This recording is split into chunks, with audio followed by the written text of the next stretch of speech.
Hi everyone, in this video we'll be talking about pruning your shrubs.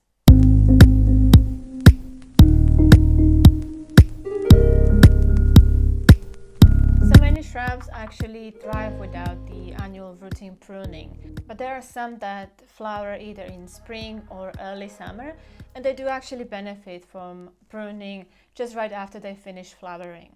And these include Cytisus, Syringas or lilacs, Philadelphus, and also spring flowering Spireas. Philadelphus and also spring flowering Spireas, such as Spirea arguta or Spirea thunbergi, become too dense and also overcrowded if they are not pruned. The annual pruning keeps them compact and also flowering better. And the best time to do this is immediately after flowering.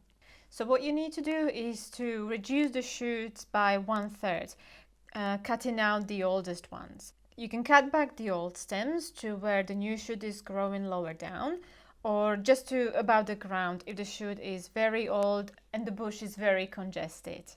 For example, brooms and genistas tend to get quite woody at the base, and the flowers are quite high up for them to actually look attractive. So if you cut it back right after the flower dies and the seed pod starts to form, that's perfect. So cut back each shoot to about halfway along the new green growth, but do not count the dark old wood and don't cut back into this, as new shoots will be reluctant to grow. And you won't be able to make an old and neglected bush from the base.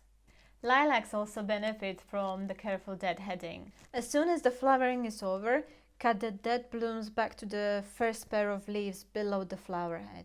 But no further, otherwise you might remove the buds from which new flowering shoots will be produced.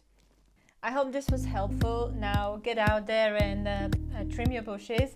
But don't forget, it is still quite early, so don't cut them back just yet, because the wildlife is still nesting, so we don't want to disturb them.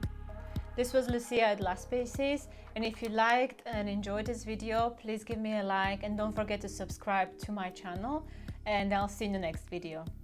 Bye bye.